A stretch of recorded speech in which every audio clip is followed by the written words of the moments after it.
Good morning class. Our next topic is complex permanent tissue. Simple permanent tissue जिसमें हमने parenchyma, collenchyma और sclerenchyma इन तीनों को हमने पढ़ लिया था. उसके बाद नेक्स्ट आता है कॉम्प्लेक्स परमानेंट टिश्यू. ठीक है, कॉम्प्लेक्स मतलब जटिल, स्थायी, उत्तक. इन वाले टिश्यू को हम कॉम्प्लेक्स क्यों कहते हैं?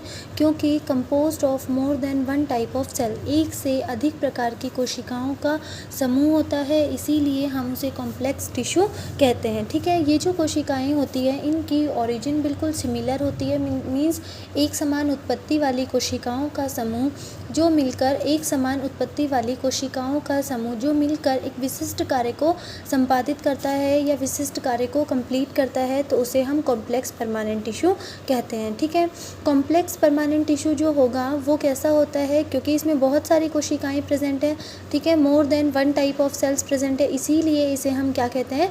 हेटेरोजीनस या विषमांगी कहते हैं. ठीक है, समांगी किसे कहेंगे? जिसमें एक ही प्रकार की कोशिकाएं होती है, और विषमांगी किसे कहेंगे? जिसमें एक से अधिक प्रकार की कोशिकाएं उपस्थित होती है. ठीक है, अब आगे देखो, कॉम्प्लेक्स टिश्यू जो है वो उसमें देखो जाइलम और फ्लोएम दो तरह का होता है. दोनों के वेस्कुलर टिश्यू का फॉर्मेशन करते हैं, संवहन उत्तक का निर्माण करते हैं. उसके बाद देखो कॉम्प्लेक्स टिश्यू जो होता है वो लिविंग और डेड सेल्स दोनों प्रकार की सेल्स इसमें प्रेजेंट होती है. ठीक है, complex tissue is absent in gametophyta. Gametophyta जो ग्रुप है उसमें क्या क्या आता है? एल्गी और ब्रायोफाइट. एल्गी मोस्ट प्रिमिटिव थे और ब्रायोफाइट जो थे वो कैसे थे? Amphibious of plant kingdom. ठीक है, तो इन दोनों जो थे एल्गी और ब्रायोफाइटा, इनको हम कम्प्लीटली क्या बोलते हैं? गैमेटोफाइटा. इनमें कॉम्प्लेक्स टिश्यू एब्सेंट होता है. ठीक है, अब उसके बाद देखो फर्स्ट आता है हमारा जाइलम. आज हम जाइलम के बारे में डिस्कस करेंगे. जाइलम जो है उसकी ओरिजिन बाय जाइलोस. जो जाइलम है उसकी उत्पत्ति जाइलोस शब्द से हुई, जिसका अर्थ होता है वुड या कास्ट. ठीक है, उसके बाद देखो जाइलम जो वर्ड था, जाइलम जो नेम था, वो सबसे पहले नागेली नाम के साइंटिस्ट थे, उन्होंने दिया था. Water conducting tissue. Xylem is a water conducting tissue. Means ये क्या करता है?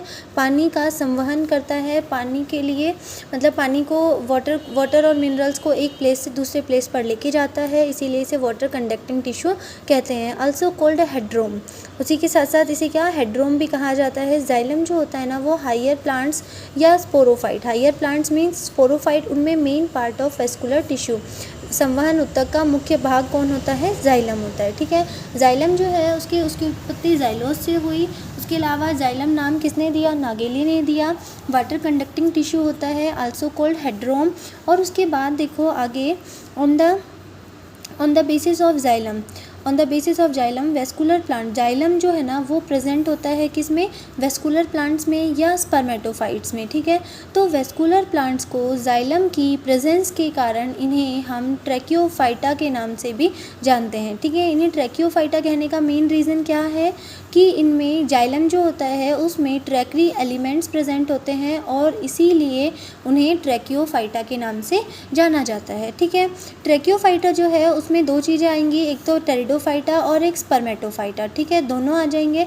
उसके बाद देखो प्रोकैम्बियम. जो प्रोकैम्बियम होती है उससे जाइलम का डेवलपमेंट होता है, उसे हम प्राइमरी जाइलम कहते हैं. इसको देखो यहाँ पर क्लासिफिकेशन ऑफ जाइलम. जाइलम का जब हम क्लासिफिकेशन करते हैं तो ओरिजिन के प्लेस पर, ठीक है, कि उसकी उत्पत्ति किससे हुई, इसके आधार पर जाइलम दो तरह का होता है, टू टाइप्स का होता है.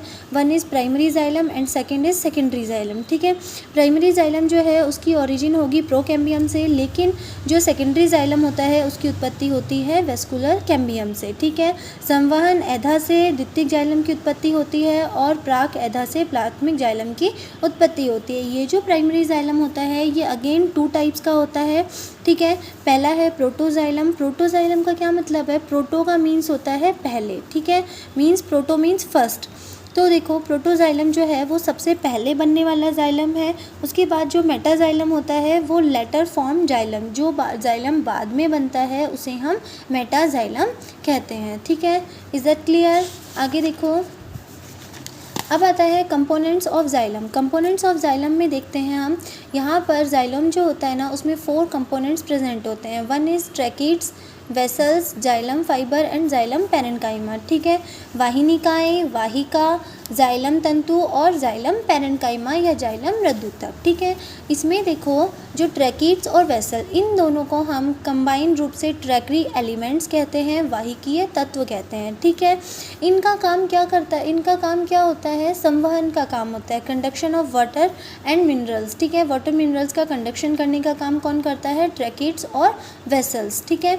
उसके बाद देखो जो जाइलम के कंपोनेंट्स हैं उनमें 4 कंपोनेंट है, 4 में से 3 component xylem tracheids, vessel and xylem fibre, ये जो तीनों होते हैं ये डेड सेल से मिलकर बने हुए होते हैं, मींस डेड होते हैं। और जो जाइलम पैरेन्काइमा, पैरेन्काइमा का हम नेचर पढ़ चुके हैं कि पैरेन्काइमा हमेशा कैसा होता है, लिविंग होता है, ठीक है। अब देखो ये जो जाइलम है ये लगभग सभी में प्रेजेंट होता है, लेकिन जो हाइड्रोफाइट्स प्लांट होते हैं उनमें जाइलम में 4 कंपोनेंट्स प्रेजेंट होते हैं, लेकिन ये चारों कंपोनेंट अलग अलग डिफ्रेंशिएटेड नहीं होते, मींस चारों को हम अलग अलग विभेदन नहीं कर सकते, चारों एक साथ मतलब कंबाइन फॉर्म में होते हैं, ठीक है। अब आता है हमारा फर्स्ट कंपोनेंट ट्रैकिड्स। ट्रैकिड्स जो है देखो primitive component of xylem, means xylem का सबसे प्राथमिक तत्व है, यूनिसेलुलर होता है, elongated, tubular and tapering ends. Unicellular means एक कोशिकीय, इलोंगेटेड मींस लंबी होती है, ठीक है, ट्यूब लाइक स्ट्रक्चर होती है, और उसके अलावा जो इसके एंड्स होते हैं वो टैपरिंग एंड्स होते हैं। टैपरिंग एंड किसे बोलते हैं, नुकीले सिरे, ठीक है। ट्रैकिड्स जो होती है उनके सिरे कैसे होते हैं, नुकीले होते हैं। उसके बाद देखो ट्रैकिड्स में thick walled because of lignin deposition, यहाँ पर लिग्निन का डिपोजिशन प्रेजेंट होता है, इसी कारण ये जो ट्रैकिड्स होती है वो डेड होती है, ठीक है। लिग्निन का निक्षेपण जहाँ भी पाया जाएगा वहाँ पर सेल्स कैसी होंगी, डेड होंगी और मोटी होंगी, थिक होगी, ठीक है। अब देखो पैटर्न ऑफ लिग्निन डिपोजिशन, ये जो लिग्निन प्रेजेंट होता है ना ये एक पर्टिकुलर पैटर्न में प्रेजेंट होता है, मींस डिपोजिशन जो होगा, लिग्निन का निक्षेपण होगा वो एक क्रम में होता है, एक पैटर्न में होता है, मींस जो लिग्निन होता है वो सब जगह पर एक समान रूप से नहीं पाया जाता, ठीक है। तो इसका मतलब क्या है कि जो लिग्निन होगा वो देखो एक तो होता है फर्स्ट एंगुलर टाइप का डिपोजिशन, सेकंड स्पाइरल स्क्लेरिफॉर्म, उसके बाद reticulate and then pitted. Angular होगा तो उसमें रिंग फॉर्म में लिग्निन का डिपोजिशन होगा, जैसे ये पूरी ट्रैकिड है, ठीक है। ट्रैकिड में इस तरह से राउंड शेप में ये जो डिपोजिशन होगा, इसे रिंग शेप में जो डिपोजिशन होगा उसे हम एंगुलर कहेंगे। स्पाइरल में क्या होगा, इसका लिग्निन का डिपोजिशन इस तरह से होगा, स्पाइरल, ठीक है। उसके बाद स्क्लेरिफॉर्म में क्या होगा, लेडर शेप में, मींस यहाँ लिग्निन मिल गया, उसके बाद यहाँ मिलेगा, फिर यहाँ मिलेगा, फिर यहाँ मिलेगा, फिर यहाँ, इस तरह से डिपोजिशन होता है। उसके बाद आता है रेटिकुलेट या जालिकावत। जालिकावत जो होगा उसमें क्या होगा, लिग्निन का डिपोजिशन जो होता है वो डिपोजिशन होके एक कंप्लीट नेटवर्क का फॉर्मेशन करता है, एक पूरे जाल का निर्माण करता है। उसके बाद आता है पिटेड। पिटेड में क्या होगा, देखो बॉर्डर्ड पिट प्रेजेंट होते हैं। ट्रैकिड्स ऑफ जिम्नोस्पर्म में मैक्सिमम बॉर्डर्ड पिट प्रेजेंट होते हैं। बॉर्डर्ड पिट किसे बोलते हैं, जब जो गर्त होता है ना वो चारों तरफ से घिरा हुआ रहता है, ये एक पिट है, ठीक है। ये जो पिट है ये चारों तरफ से अगर किसी बॉर्डर से घिरा हुआ है तो इसे हम बॉर्डर्ड पिट कहते हैं। उसके बाद जो ट्रैकिड्स होती है वो नॉट परफोरेटेड होती है, मींस इनमें छिद्रण नहीं पाया जाता, ठीक है। इनमें जो प्राइमरी लेयर होगी वो कैसी होगी, कंटिन्यूअस होगी, सतत होगी, इसीलिए इनमें छिद्रण या परफोरेशन एब्सेंट होता है, ठीक है। अब उसके बाद देखो they are placed one above other and are separated by cross wall which bears bordered pit। देखो ये क्या होती है, जो ट्रैकिड्स होती है वो एक के ऊपर एक इस तरह से प्रेजेंट होती है, ठीक है। और वो एक क्रॉस वॉल के द्वारा सेपरेट होती है, जिस क्रॉस वॉल के ऊपर बॉर्डर्ड पिट प्रेजेंट होते हैं, ठीक है। ट्रैकिड्स जो होंगी वो कैसी होंगी, एक ट्रैकिड, उसके ऊपर दूसरी ट्रैकिड, फिर तीसरी ट्रैकिड, और ये ट्रैकिड्स जो होती है आपस में सेपरेट किसके द्वारा, एक क्रॉस वॉल के द्वारा सेपरेट होती है। ये क्रॉस वॉल जो बनेगी ना यहाँ पर बॉर्डर्ड पिट प्रेजेंट होते हैं। Is that clear. आगे देखो फर्न और जिम्नोस्पर्म जो होंगे उनमें वेसल्स एब्सेंट होती है, ठीक है, लेकिन ट्रैकिड्स प्रेजेंट होंगी। Only tracheids are present for water conduction. Water conduction के लिए जिम्नोस्पर्म और फर्न इन दोनों में केवल कौन प्रेजेंट होती है, ट्रैकिड्स प्रेजेंट होती है, ठीक है। Tracheids are present parallel to longitudinal axis of plant. देखो पैरेलल टू लॉन्गिट्यूडनल का क्या मतलब है कि पैरेलल इस तरह से प्रेजेंट होती है, लॉन्गिट्यूडनल एक्सिस पर प्रेजेंट होती है, ठीक है।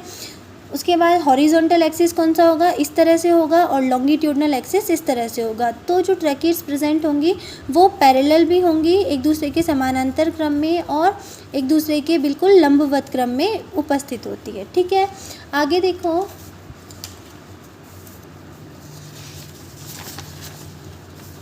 उसके बाद आता है functions of tracheids. Function of tracheids जो होंगी उसमें क्या प्रेजेंट था, लिग्निन का डिपोजिशन। लिग्निन का डिपोजिशन होने के कारण ट्रैकीड्स डेड होती है और लिग्निन प्रेजेंट होता है, इसीलिए ये पादप को यांत्रिक सहारा या मैकेनिकल सपोर्ट प्रोवाइड करवाती है। ठीक है, अब उसके बाद वाटर का कंडक्शन भी करती है, पानी का संवहन का कार्य भी कौन करता है, ट्रैकीड्स करती है। ठीक है, ट्रैकीड्स कंप्लीट हो गई। ट्रैकीड्स कैसी होंगी हमारी, बिल्कुल डेड होगी।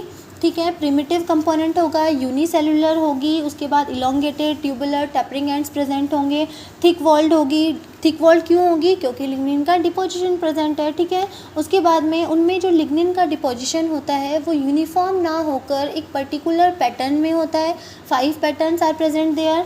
देखो कौन कौन सा, एंगुलर, स्पाइरल, स्क्लेरिफॉर्म, रेटिकुलेट और पिटेट। ठीक है, उसके बाद आता है ट्रैकीड्स के बाद आता है वेसल। वेसल जो होती है वो एक तरह का एडवांस कंपोनेंट होता है एज कम्पेयर टू ट्रैकीड। ठीक है, ट्रैकीड प्रिमिटिव होता है, ट्रैकीड से जस्ट अपोजिट होती है वेसल्स। ट्रैकीड जो थी वो यूनिसेलुलर थी, लेकिन वेसल्स कैसी होती है, मल्टी सेलुलर होती है। ठीक है, vessels are example of fusion of cells. उसके बाद देखो, vessels are more in diameter than tracheids. Tracheids जो होती है वो पतली होती है, लेकिन वेसल्स कैसी होती है, मोटी होती है। They are pipe like and tubular, एक पाइप की जैसी होती है और नलिकाकार संरचना होती है। They are also dead due to lignin deposition. जो वेसल्स होंगी वहाँ पर भी लिग्निन का डिपोजिशन प्रेजेंट होता है, जिसके कारण ये कैसी होती है, डेड होती है। ठीक है, यूजुअली दे हैव सिंपल पिट्स। देखो ट्रैकीड्स जो थी वहाँ पर बॉर्डर्ड पिट प्रेजेंट था, लेकिन जो वेसल्स होती हैं वहाँ पर सिंपल पिट प्रेजेंट होता है। सिंपल पिट प्रेजेंट होने का क्या मतलब है कि ये जो पिट है ये केवल पिट प्रेजेंट है यहाँ पर। ठीक है, इस पिट के चारों तरफ किसी भी तरह का बॉर्डर प्रेजेंट नहीं होता है। उसके बाद देखो, lignin in deposited in various pattern such as annular, scalariform, reticulate and pitted, same है। उसके बाद देखो, they are basically present parallel to longitudinal axis of plant. Parallel to longitudinal axis समझ गए कि इस तरह से पैरेलल होती है और लॉन्गिट्यूडनल एक्सिस पर प्रेजेंट होती है। Their end walls are perforated but in them transfer septum absent होता है। देखो इनकी जो एंड वॉल्स होती है, जहाँ पर ये, जैसे ये एक वेसल है, इसकी एंडिंग यहाँ पर हो रही है, तो इस वाली प्लेट पर परफोरेशन प्रेजेंट होता है, छिद्रण पाया जाता है। ये जो परफोरेशन होगा ये सिंगल भी हो सकता है, ठीक है, और मल्टीपल भी हो सकता है। मीन्स एक छिद्र भी पाया जा सकता है इस वाली प्लेट के ऊपर, इस वाली प्लेट के ऊपर, और एक से अधिक छिद्र भी पाए जा सकते हैं। ठीक है, परफोरेशन में बी सिंगल और मल्टीपल। Is that clear? क्या होगा इसमें, वेसल्स जो होंगी लॉन्गिट्यूडनल होंगी, पैरेलल होंगी, उसके अलावा जो एंड्स होते हैं ना वेसल्स के, वहाँ पर परफोरेशन प्रेजेंट होता है। वो परफोरेशन या तो वो कैसा हो सकता है, सिंगल हो सकता है या फिर मल्टीपल हो सकता है। अब आगे देखो, आगे ये देखो, ये वेसल्स का स्ट्रक्चर है। वेसल्स में देखो बीच में क्या है, यहाँ पर सिंपल पिट्स प्रेजेंट है और ऊपर की तरफ ये परफोरेशन प्लेट है। यहाँ पर सिंगल परफोरेशन भी प्रेजेंट हो सकता है और मल्टीपल परफोरेशन भी प्रेजेंट हो सकता है। आगे देखो कुछ की पॉइंट्स है, ठीक है, इसमें ये शॉर्ट क्वेश्चन में ज़रूर आता है इनमें से। देखो, इन जिम्नोस्पर्म वेसल्स एब्सेंट, जिम्नोस्पर्म जो होंगे उनमें वेसल्स एब्सेंट होती है। जितने भी जिम्नोस्पर्म है सब में वेसल्स एब्सेंट होंगी, एक्सेप्शन किस किस को छोड़कर, इफेड्रा, वेलवेट्सिया और नीटम, इन तीनों को छोड़कर जितने भी जिम्नोस्पर्म हैं उन सभी में वेसल्स एब्सेंट होती है, वाहिका अनुपस्थित होती है। ठीक है,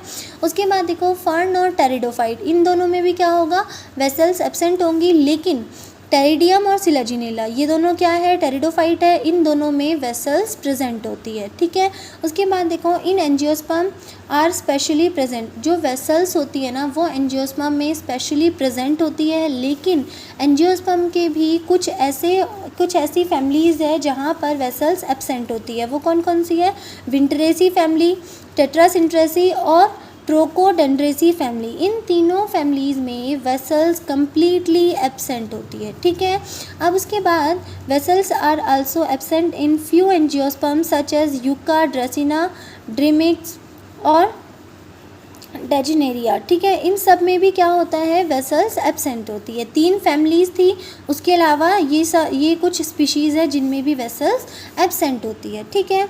उसके बाद देखो जो वेसल्स है उनका भी मेन फंक्शन क्या होता है कि ये डेड होती है, इनमें लिग्निन का डिपोजिशन प्रेजेंट होता है, इसीलिए मैकेनिकल सपोर्ट प्रोवाइड करवाती है प्लांट को, और उसके अलावा वाटर का कंडक्शन करती है। Is that clear? अब आगे देखो, अब थर्ड पॉइंट आता है जाइलम फाइबर। जाइलम फाइबर जो होते हैं वो कैसे होते हैं, डेड होते हैं, मृत होते हैं, as they have lignified walls, ठीक है। लिग्निन का डिपोजिशन प्रेजेंट होता है, इसीलिए ये कैसे होते हैं, डेड होते हैं, ठीक है। Fibres are having tapering ends present होते हैं, नुकीले सिरे प्रेजेंट होते हैं। Their lumen is highly reduce. देखो जहाँ भी लिग्निन का डिपोजिशन होगा इस तरह से होता है, ठीक है। ये टैपरिंग एंड्स हो गए, ये लिग्निन का डिपोजिशन इनकी वॉल के ऊपर प्रेजेंट है। लिग्निन का जब डिपोजिशन वॉल के ऊपर प्रेजेंट होता है तो बीच में ल्यूमेन जो होती है ना वो बिल्कुल पतली सी रहती है, ठीक है। ल्यूमेन जो होगी वो बिल्कुल कितनी होगी, थिन होगी, बिल्कुल पतली सी होगी, नैरो कैविटी प्रेजेंट होती है, ठीक है। देखो जाइलम फाइबर है वो भी कैसे होते हैं, डेड होते हैं। इट मीन्स इनका मेन फंक्शन क्या होगा, मैकेनिकल सपोर्ट प्रोवाइड करवाना, ठीक है। उसके बाद जाइलम फाइबर होते हैं वो स्टोरेज ऑफ स्टार्च और ऑयल का स्टोरेज भी करते हैं। उसके बाद नेक्स्ट आता है जाइलम पैरेन्काइमा। जाइलम पैरेन्काइमा जो है उसे हम वुड पैरेन्काइमा के नाम से भी जानते हैं। पैरेन्काइमा है, इट मीन्स यहाँ पर सेल्स कैसी होंगी, लिविंग होंगी, ठीक है। Living component of xylem which is made of parenchyma, parenchyma से मिलकर बनी हुई होती है और लिविंग सेल्स होती हैं। It is meant for storage of starch और रेजिन। स्टार्च और रेजिन का स्टोरेज कहाँ होगा, पैरेन्काइमा में होगा। और उसके अलावा रेडियल कंडक्शन ऑफ वाटर, जल का अधीय संवहन, ये भी किसके द्वारा होता है, जाइलम पैरेन्काइमा के द्वारा होता है, ठीक है। जाइलम के बारे में हमने क्या क्या पढ़ा, एक बार ब्रीफ में देख लो। जाइलम की उत्पत्ति जाइलोस से होती है, नागेली ने वर्ड दिया था। उसके अलावा जाइलम जो होता है वो कैसा होता है, उसे हम हेड्रोम भी कहते हैं, हायर प्लांट्स में प्रेजेंट होता है, ठीक है। जाइलम प्रेजेंट होता है, उसके कारण वेस्कुलर प्लांट्स को हम ट्रैकियोफाइटा के नाम से जानते हैं। ट्रैकियोफाइटा क्यों कहते हैं, क्योंकि वहाँ पर ट्रैकरी एलिमेंट्स प्रेजेंट होते हैं, ठीक है। उसके बाद जाइलम जो था उसके 4 कंपोनेंट थे, tracheids, vessels, xylem fibre and xylem parenchyma. ये तीनों डेड होते हैं, इसीलिए इनका मेन फंक्शन क्या होता है, मैकेनिकल सपोर्ट और कंडक्शन करना, ठीक है। कंडक्शन कौन कौन करता है, जाइलम की ट्रैकिड्स और वेसल, ये दोनों कंडक्शन का फंक्शन करती हैं। और फाइबर जो होते हैं वो मैकेनिकल स्ट्रेंथ प्रोवाइड करवाएगा, और उसके अलावा storage of starch and oil, ठीक है। उसके बाद नेक्स्ट आता है पैरेन्काइमा। पैरेन्काइमा जो होता है उसका मेन फंक्शन क्या होता है, वो storage of starch and resin, और पैरेन्काइमा कैसा होगा, लिविंग होगा, ठीक है। परफोरेशन किस में प्रेजेंट होता है, ओनली प्रेजेंट इन वेसल्स। जो ट्रैकिड्स होती है उनमें परफोरेशन एब्सेंट होता है, ठीक है। कंप्लीट है जाइलम।